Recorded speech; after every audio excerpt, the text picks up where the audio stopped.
أعوذ بالله السميع العليم من الشيطان الرجيم بسم الله الرحمن الرحيم وصلى الله على سيدنا محمد وعلى آله الطيبين الطاهرين.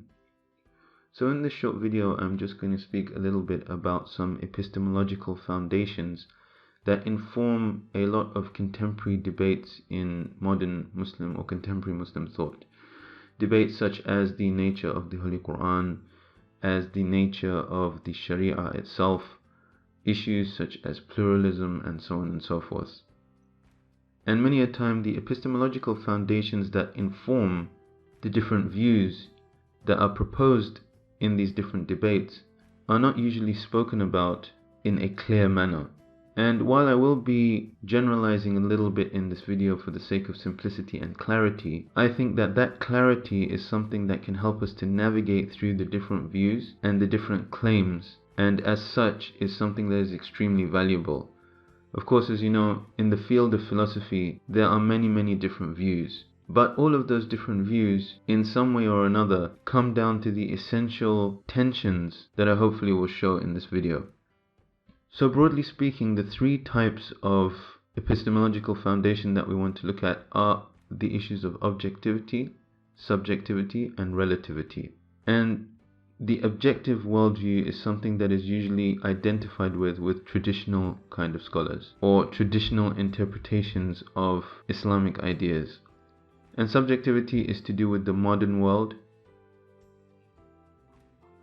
and relativity is to do with the post-modern world. And these three epistemological views are intertwined into many of the different opinions, the politics, and even the entertainment that we observe in our daily lives. So what is essentially going on here? Well, the main discussion is whether there is a reality that we can perceive, and if there is a reality that we can perceive, how do we perceive it? So let's say we have an object, which for the sake of illustration we'll take to be a tree.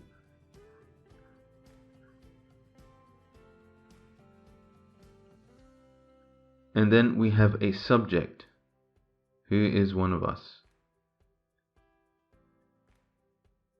The question is, how does the subject perceive the object if we assume that the object is truth that exists outside of the subject's perception? It is the subject's task to perceive that truth, and they can do that by putting aside bias, putting aside erroneous methods of thinking, and so on and so forth.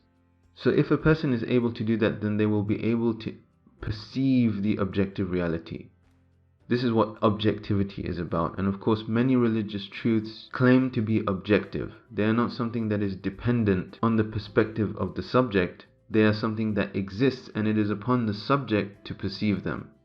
However, subjectivity shifts the focus from the objective world on the outside and now focuses on the subject. And it asks a very important question, which is that how are we sure that what the subject perceives is the objective reality? Are humans capable of perceiving an object reality?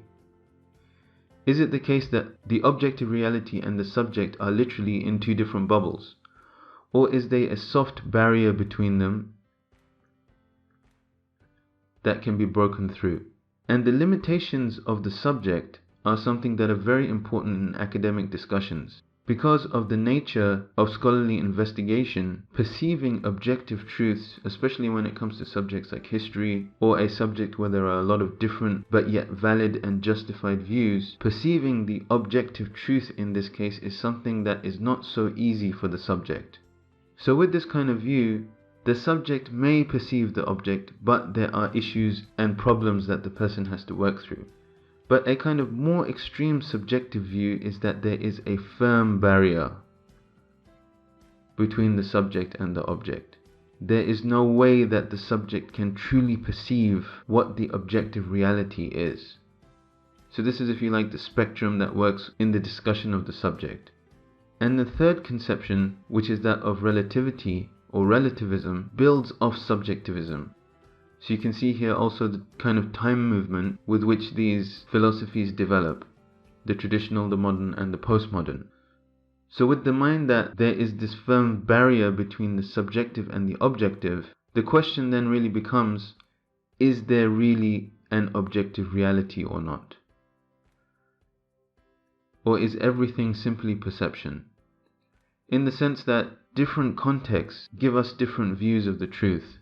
Something that is good in one context might be wrong in another context. So for example, bullfighting in Spain might be considered something respectable and fun as a sport, whereas if you were going to go to another area of the world, bullfighting would be considered cruel. So the postmodern or the relative view is sometimes also known as post-truth.